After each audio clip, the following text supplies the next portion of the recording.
Welcome to the last chapter here. And if you can't tell, I plan on writing a book about all of this. But what I wanted to do was I wanted to get out the ideas of all of this. And if other people write a better book than I do, so be it. But I'm putting out my ideas right now.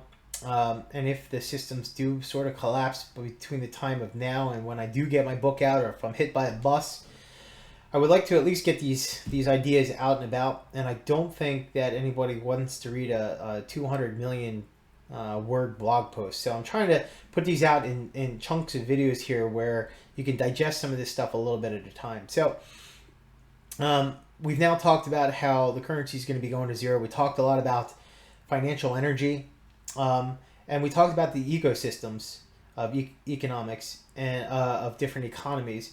And what I want to talk about here is how the fiat notes into the system dysregulate everything.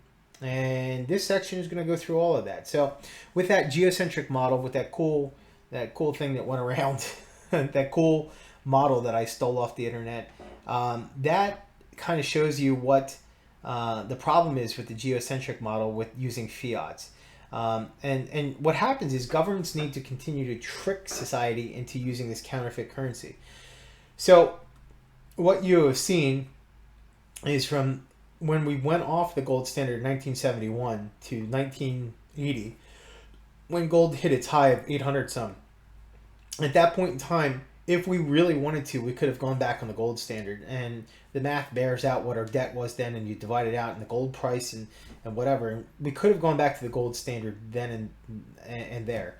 We didn't do it. But what many people like to argue today is that gold and silver are manipulated, that the futures exchange that was put together in 1974 artificially suppresses the price of gold and silver. And what you can make that strong argument of is that the futures price is a price that's just above the cost of the commodity to produce it, to give the producer a profit from it. However, in times of economic distress, gold and silver turn into their money roots. And that is where the futures exchange can artificially suppress the value, because the gold and silver can just run away into forever. And if if you have gold running up to $50,000-$100,000 an ounce, people are not going to have faith in our currency anymore. So I understand the need for the for the futures exchange to keep gold and silver within the stratosphere, but the point still remains that they need to trick society into using this counterfeit currency and not gold and silver. Governments don't want you to think of gold and silver as money. It's in the Constitution, but they are money, just like other commodities. And I mentioned the concept from 10,000 years ago. If there's some sort of Carrington event today that wipes out all electronics, on the East Coast here in the United States or in the world, maybe there's horrible solar storms. Gold and silver are the best forms of money when you're talking about non-paper stuff. But what could happen is, the first thing that's going to happen is people are going to be bartering for food and water. And at first, they're going to look at what they have excess of, and then they're going to want from other people what they need.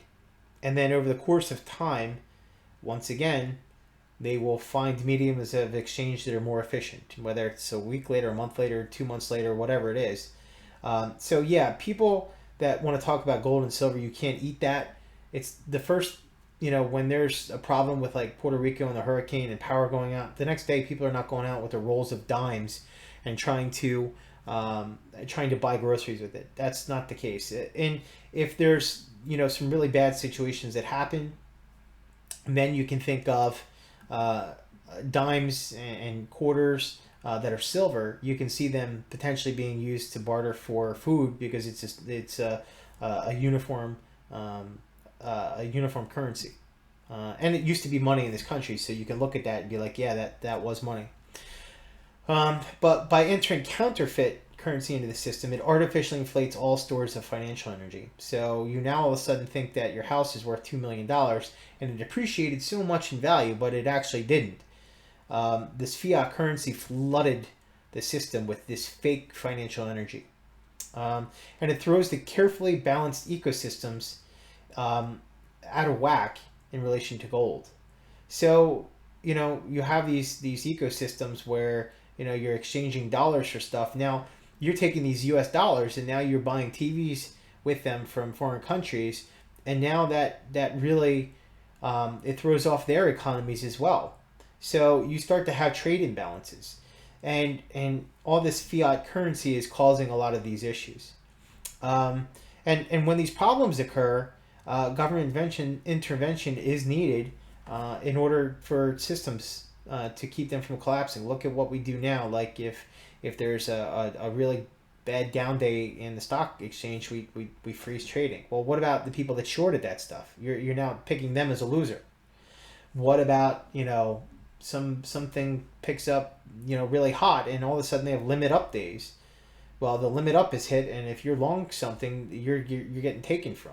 So there's a lot of different examples of this, but the concept is that it picks winners and losers. It's no longer the free market system, and a lot of these problems are driven by the fiat currency that was introduced, and this is why a lot of people have flocked to the cryptocurrency, and this is eventually why all the governments are going to make attempts to outlaw it. Whether they can or not, I don't know.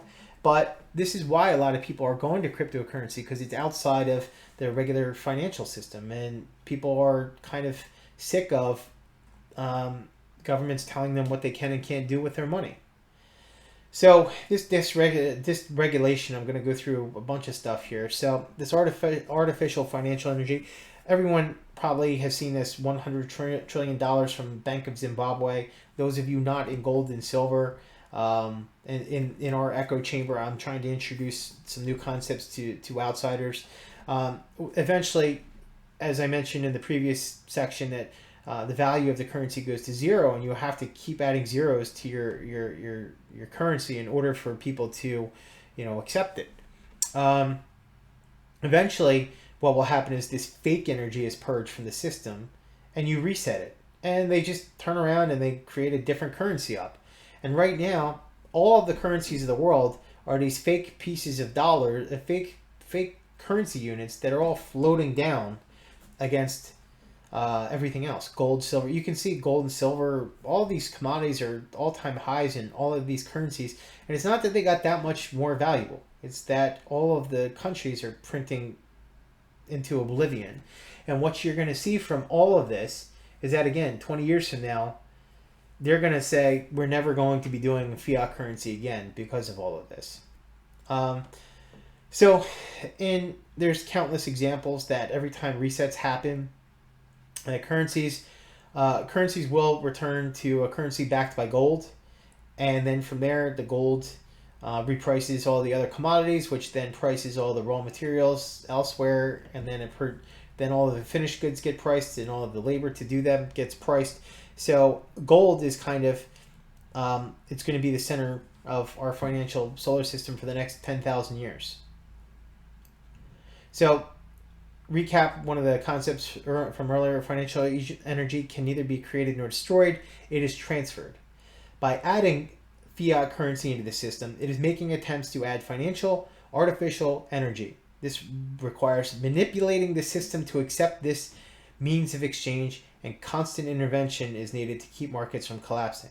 This picks winners and losers. Winners are those with stuff and have influence on the mechanism. So think about some of your larger companies right now. I'm not going to name names, and some of those CEOs that are now popular. And now think about what kind of influence that they have over politicians and government. Many of them are getting called in front of Congress. Maybe that's for show. But the concept is, these people, they're in a free market system. Great. The problem with it being is, in many cases, their adversaries are getting crushed and now they're running monopolies, and they can kind of do what they want, and they can censor people, and that's creating a sense of unfairness. And then when they have the microphone and they are the ones doing the censoring, they also then pick the winners and losers financially. So you're running into all kinds of problems here.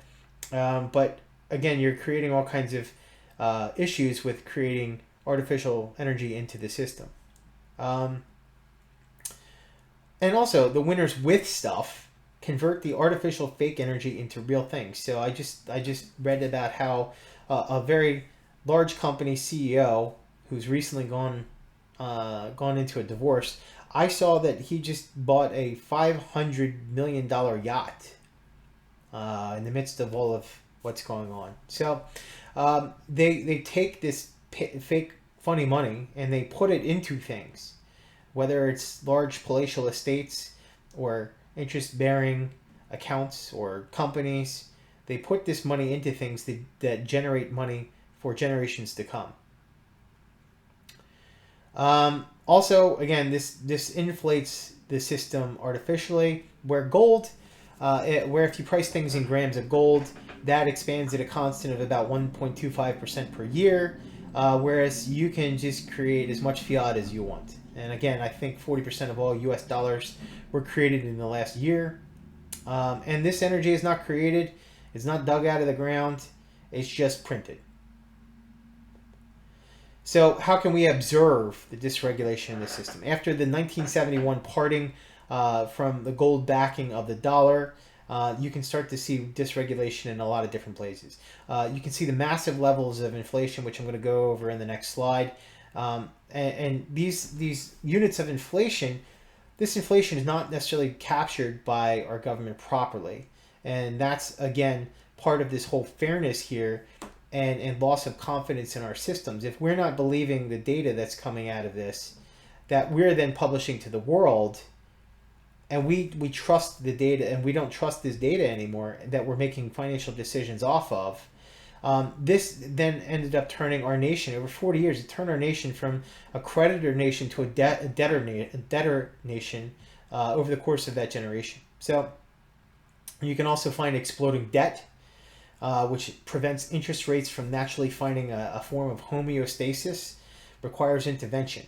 So again, if this was a working system, these interest rates would rise with inflation. But if you're hiding the inflation numbers, then the system goes into dysregulation, which again I'll show below.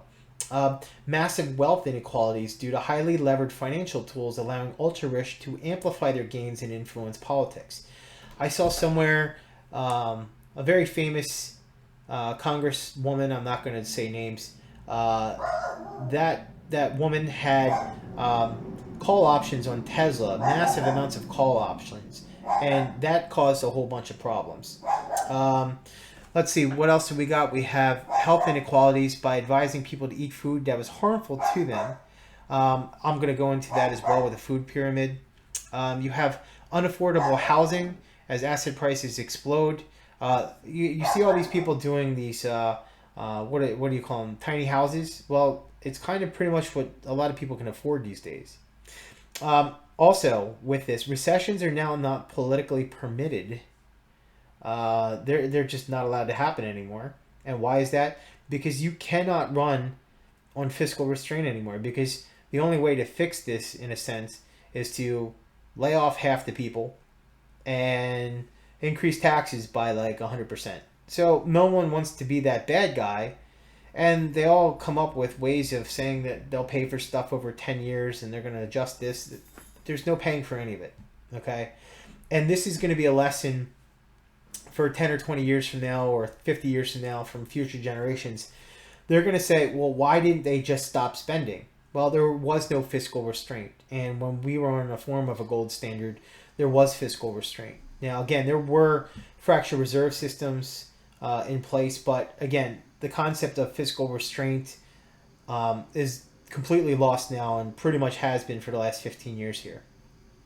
So, once again, inflation is stealing financial energy from people. Now, the concept is most people get your 1 or 2% or 3% cost of living increases from your bosses. There's no real, at least in my industry, there's not like, 10% raises. You have to get different skills. You have to apply for a different job. You have to leave your company in order to get yourself a significantly higher pay raise. You can't just get, from year to year, no one's getting more than like a 3% anymore, at least not in my industry. So if companies are giving you 3% more, but inflation is actually closer to 5%, that means each year you're losing 2% of your spending power.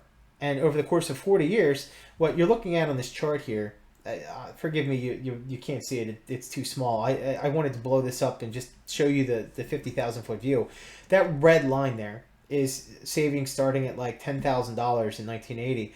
And if you're going with this 3% raise per year and the 5% inflation, what happens is eventually your savings is getting bitten into, you're eaten into, however you want to say that. And over the course of time, over maybe 30 years later, you exhaust your savings, and now you have to work multiple jobs just to make ends meet. And that's what's happened in this country. And you know, people want to talk about, hey, let's just make just make minimum wage $15 an hour. That's not the root cause. The root cause is the inflation, which no one reports on. And if inflation was properly reflected, interest rates would be properly reflected, and people would get paid properly, and it would curtail expansion, and you wouldn't have these problems. So again, these are systems that are self-regulating, that when you tamp down the inflation, if you will, when you tamp down the inflation, it then artificially decreases your bond rates, and savings disappears. So people want to know, well, how much money do you have? I mean, you can go, how do you calculate your net worth? You can take the accounting equation, assets equals liabilities plus owner's equity. But what happens is the inflation drains away from your owner's equity when you have things in cash. So you're getting money, when financial jewels, if you will, stolen from you each year with inflation. So another way out of this is, well, just spend less or make more. Right now, we've also had a cultural change in the last 40 years. To if we don't change to a more modest form of living, we're just going to, erode all savings. Now, and I say this because 40 years ago, I mentioned it 60 years ago or so, you may have one car in the driveway, one TV for the household. And now all of a sudden, our culture is a lot different, where we have to spend a lot more to keep up with everyone. And if you don't do that, and if, let's just say, you just spend within your means and you don't ring things up in your credit card, maybe you now all of a sudden don't become an attractive mate, and you can't get married. And you worry that you're never going to get married. So maybe you ring up things in the credit card to look like you're successful. Or you take out $200,000 in student loans to get a good education because you want to get a good job so that you can have a wife and kids. And the whole concept here is our culture is completely screwed up. And I can tell you, I think one of the big lessons that's going to come out of this, or 10 or 20 years from now, is going to be forms of more modest living. And I think these excesses that we have right now are ugly for our culture. It's nice to have cool things, but buy them with savings. Buy them with profits from your business investments. Don't go into debt in order to buy it. And we have to instill a culture into the future generations of buying within and staying within your means. And you can't do that if inflation is going through the roof. You have to fix the money. And if you fix the money, then people can kind of live within their means properly. And that goes to this here. I love this. I actually changed this thing. It used to say in 2016. But so the concept here was in 1964, those 5 silver quarters was minimum wage. $1.25 was minimum wage. And right now they're saying they should have $15 minimum wage for everyone. Well, in truth be told, if you kept paying people in silver from those 5 quarters, today those 5 silver quarters would be $24. So you wouldn't have to raise the minimum wage. You would just pay the same amount of silver that you did. So basically, a lot of the problems again are the artificial currencies are screwing up all of this stuff. And the rate of the monetary inflation outpaces the rate of workers' pay, and workers just want more money. And I get that. I get they want more money, but in truth, they want the cost of things to be less. But they need to have more money in order to pay for it. But you don't need $200 sneakers, but everybody seems to think they do. So there's a lot of things that can go into play here. but inflation rates have not been reported accurately, as I mentioned.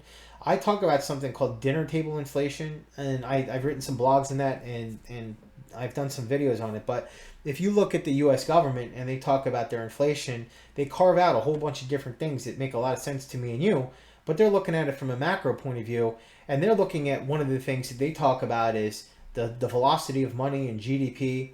And, I've also read things that they can't even calculate the velocity of money correctly. So how can they then accurately report on GDP?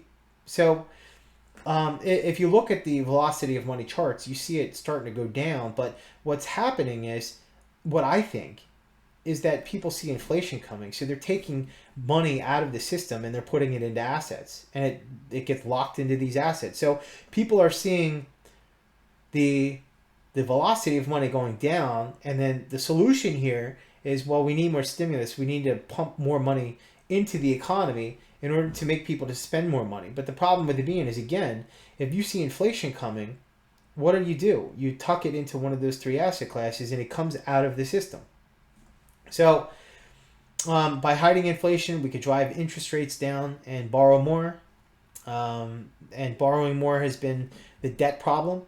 And now we have such a high level of debt that we can't let interest rates go back to homeostasis, or else we blow up the whole system. Again, creating more artificial engineering on this, where we have to tamp down the interest rates then by doing $120 billion per month in buying bonds and buying treasuries.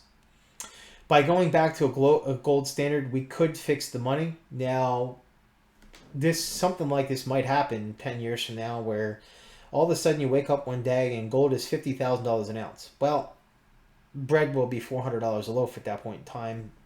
The point being is that at some point in time, the price of gold is going to get up to such a high level as our currency approaches zero. And they're going to keep these going as long as they can. And that price of gold is going to get to such a point where you then could pay off our national debt with that gold in that number of in that amount of money. So it could be $200,000 or $600,000 an ounce at that point in time. But again, your loaf of bread is going to be $10,000 a loaf. So people think, oh my God, you can't have $10,000 a loaf. Again, it's all relative in the price of gold. If you have gold set, the price of gold set, everything else will be coming off of that. So $200,000 gold sounds like a really great thing if you have some gold, but think about how much your groceries are going to cost you. So if you go back to the gold standard from there, your growth will be organic and not juiced by the monopoly money in your system. So while right now, over the next 10 years, the rate of inflation can be ridiculous, we can pretty much then stop that in its tracks if we go back to a gold standard in 5, 10, 15 years from now. So, and by the way, with that, there have been depressions backed with the gold standard. There are problems also with the gold standard, but for the sake of this, I just want to make sure that we're not talking about funny money. Also, net worth, also known as wealth, also known as financial energy stored. All of your money, business interest plus real estate interest, and subtract debt. I talked about the equation there above. Because people will look at a nominal value in their account and say, well, I have $100,000, I'm rich. Yeah, well, let's see how that works out for you in a high inflationary system 5 years from now. So you have to worry about your net worth in financial joules, not in dollars. Your monthly inputs like income have costs of not only debt payments, but depreciation via inflation of monetary supply. So again, you have to now worry about taking cash out of the cash and the like out of your monetary areas and putting into business and property. As inflation rises, it takes away from your financial energy. That's part of that whole radiation, if you will, from your monetary store of energy. Inflation will take from that. And again, those that don't own stuff will get left behind. So another concept here, I'm not going to go over this too much in depth, but I am somebody that I had lost 175 pounds and COVID has helped put 40 back on me. But I learned a lot back in the day with this, that the food pyramid was created in the 1970s essentially to help people replace calories with cheap calories. So maybe you had steaks every night, and now all of a sudden they want you to have 12 servings of grains every day. And when that happens, you run into all kinds of problems with your health over the course of 20 or 30 years. Now think about, how do you want to, if you want to fatten up a cow or a pig, what do? You give them feed, grains of corn. If you let them eat their natural foods with homeostasis and let them just be in their natural state, they're not going to be fattened up for slaughter. They're going to be grass-fed, grass-finished cows. So the food pyramid was created to replace calories at lower costs. And with that, for instance, did you know that you need 0 carbohydrates to live? You could go the rest of your life without any carbohydrates and have 0 problems with your health. However, why do they want you to have 12 servings of carbs a day? I have no idea. Because it's calories. And not all calories are created equal. So fats and protein are required to live. But with that, you start to see things that have happened over the last 50 years where, for instance, like 1 in 3 get cancer now, whereas 100 years ago, it was 1 in 30. And you have something like 60% of people over 45 are now dealing with some form of diabetes. If you're looking at 1900, before Coke came about and sugary candies that were plentiful, if you look back then, it was like 1 in 5,000 people got diabetes. It was like 1890 or something like that. Boston, people would come in with diabetes. It was a very rare form of a disease then. And what you can see is that a lot of these things are creating what's called metabolic disorders, metabolic issues. For instance, massive increases in heart disease, cancer, diabetes, Alzheimer's, and even people think parts of autism are linked to this. So if you have food that they used to eat like 100 years ago and you get out and about and you walk around, in theory, you're not going to have the modern problems that you have today. So the big question is, why are we seeing all of this disease? And look at what we were told to eat. And we had to do it because inflation was there and people couldn't afford to eat and get calories the normal way. So the way of preventing that was by replacing the calories with cheaper foods. So what are some of the existing solutions to our problems? Well, just become a coder and get a $200,000 degree. I don't think that's going to work out for most of this country. I'm sorry. A lot of the people in this country are just not suited for that type of work. You just go on a diet and do calories. Go to Weight Watchers because that worked the last 53 times you tried it, right? So let's just keep doing the same thing. By the way, don't forget to have your 12 servings of grains a day. You know what? Let's just fix everything by taking a pill. Let's not look at what we put on our dinner plate, but let's just eat whatever the hell we want like it's our birthday every day. And then let's just take a pill when we're 50, 60, 70 years old for $800 a month, and that's going to fix everything. Or, you know what? If you don't have enough income, just work 8 side jobs. That's what I do. Have less children. Some countries are thinking, well, you know what? Let's just have less kids. It doesn't cost as much. Spend more. It's good for the economy. Well, let's just go into massive amounts of debt. You need 15 pairs of sneakers and you need purple computers. Borrow more at less interest rates. Well, let's just keep refinancing everything. Universal basic income. Hey, you're not paying me $15 an hour because I deserve $15 an hour because I never went to college or anything, but I deserve this money, so you need to give me some of your money because you earned this. This is a very controversial issue, and we're seeing it right now with COVID in this country where they started with these stimulus payments, and now there's a part of our government that wants to make these recurring monthly payments. And the problem here is, again, you're fixing the symptoms and you're not going to the root cause of fixing the money. And if you fix the money, you're not going to need any of this. So again, right now, instead of fixing the root causes, people just want to have solutions to treat the symptoms. Again, like you go to a doctor now, and instead of fixing your problem, it's let's go over all kinds of treatments and pills you're going to have to be on the rest of your life. So let's go to some root cause analysis here. So another thing is, well, FedCoin and other cryptos are meant to replace paper money. That's just fiat as well. And if you're just saying, well, you know, there's only 21 million Bitcoin or the like, well, you know, how many times can you split up those Bitcoin? and what is the value that you can inflate those Bitcoin to. So all of this deals with inflation. And if you don't fix the root cause of this, you're just going to be dealing time and time again with different forms of fiat. You need solid money. You need gold or silver to back your system because everything is priced in them. Everything is relatively priced to them. So this goes over, I've used this also in a couple presentations. I'm not going to go too deep into this, but the concept here is that what we have had in society for the last 5,000 years is gold and silver as stores of value. And from there, we created paper currency that was, you could exchange it for that gold and silver. And now there's types of crypto. One example is Kinesis.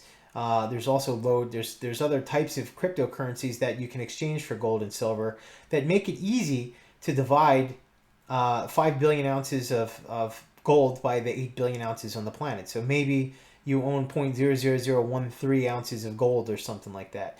And that's why I started to call things joules of energy, because if you have 0.0013 grams of gold, how are you going to buy things with that?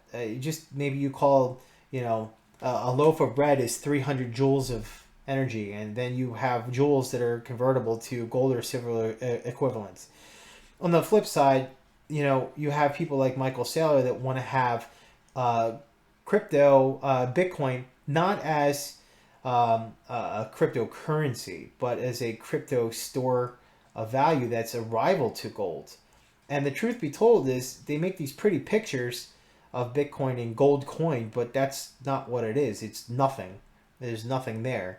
So again, I don't want the crypto people to hate on me, but I'm just trying to relate to you that everything is related in price to gold and silver over the last 5,000 years, and there's no history of anything related in crypto, in Bitcoin. And with that, so you still keep the store of value, but you can continue to use fiat currencies on the front end. So what happens is your store of value goes up with inflation. Like in an MMT hyperinflation situation, you can just print the currency into oblivion. Whereas if you go with gold and silver, you can restrict government spending. This does not. This just absorbs a Bitcoin that absorbs excess fiat printing, just appreciates in value nominally, but this is not, there's no relative value to this in anything else. Possible outcomes near term of this. What we've seen in other countries is if food prices hit 35% of budgets, historically you start to see uprisings in civilization. This may have manifested with other issues and could escalate with food prices hitting 35%. Social unrest may also be a symptom of it. And what you're also looking at is like if one in three people are getting cancer. Look, when are our health crises here in this country going to create problems like you have with people have with wage problems? People are talking about I need $15 an hour to live, but if your health insurance is $1,500 a month, that $15 a month, $15 an hour isn't going to help you. You got to fix the root cause of these things. Inflation accelerates as dollars and other fiat printed to oblivion. Trust in fiat begins to wane. Again, this is possible outcomes in near term. Maybe 3 months, maybe 3 years, maybe 10 years. I don't know how long this is going to go. Derivatives start to begin to collapse because you're going to see things like, we see it now with like unallocated silver. You start to see people wanting to have their silver in their possession. And you start to see financial instruments, especially within silver right now, starting to get, hey, I actually want my physical ounces. And the financialization of these things may start to erode. So I heard there's like something like $1 quadrillion in derivatives right now. But will a lot of these things collapse over the next couple years as people start to take their stuff out of the system and into their own possession? Maybe they don't trust that it's there. Fractional lending may significantly stop as liquidity ceases. I think in this country, with a lot of the legislation they passed after the housing crisis, I think we're going to be okay.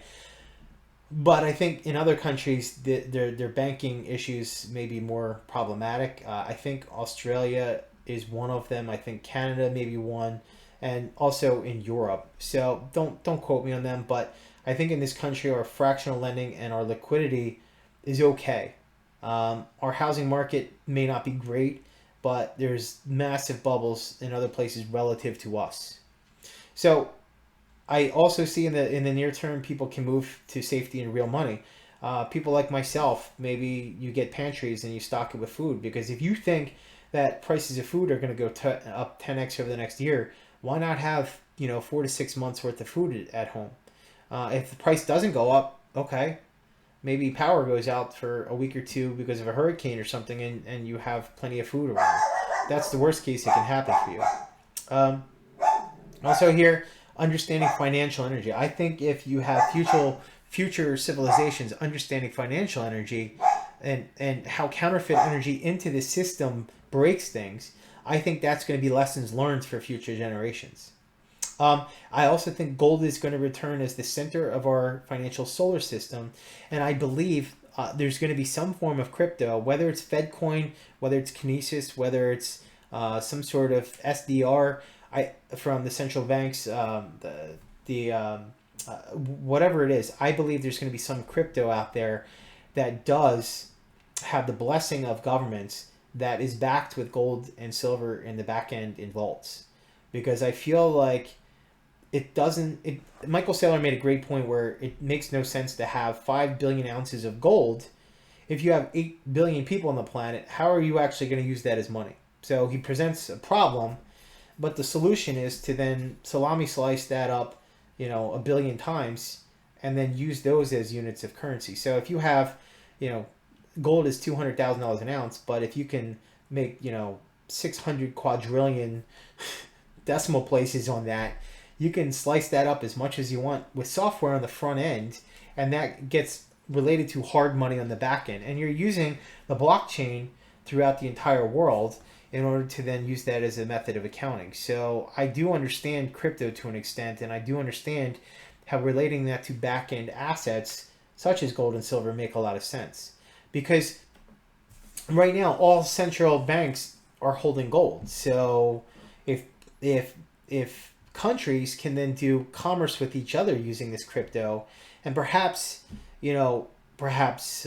Switzerland has, each country puts in 300 tons of gold into Switzerland, and these countries use that as some sort of slush fund with each other. They can use this crypto to then pay off money from each other.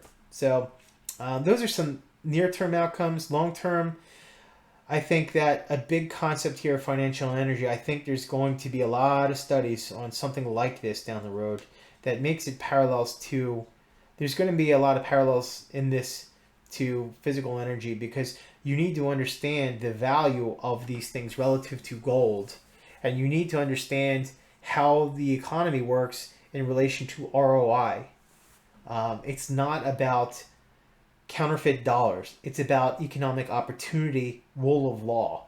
If you can put things in place where entrepreneurs can then build it and get profit from it, you then have a roaring economy. And your economy will slow down when your ROI decreases and your risk increases. So that is a self-regulating system itself. So I also think, like I said, I think gold is going to return to the center of our financial solar system.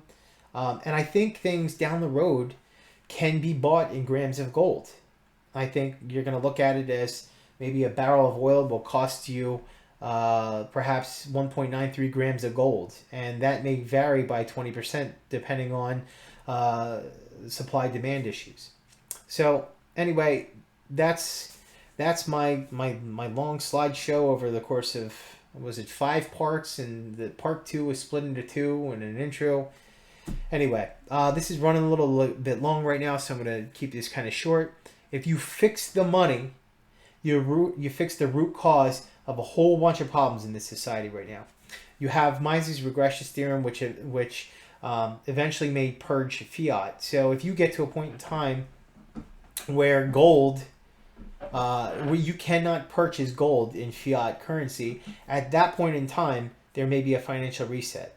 They're not going to do it by like, hey, gold is now, $2,500 an ounce. Gold will be priced at like $1 million an ounce. No one's going to be able to afford it. That's the problem. Mike Maloney calls it unaffordium and unobtainium. And it's when it's priced in such a ridiculous level, that's when the realization that fiat currency can no longer buy things. And that is when the reset starts. So with that, the lesson to the future generations is understanding financial energy and how fiat currency getting into your systems completely erodes your society. If you have sound money, you can hopefully prevent war, you can prevent over leveraging, you can prevent problems with health in your country, you can prevent wealth inequalities, and you can also prevent, you can keep fairness in your system.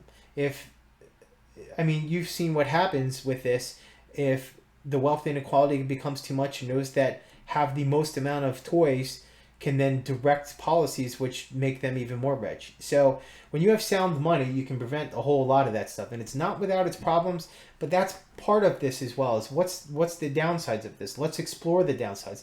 What could that transition be like getting to gold?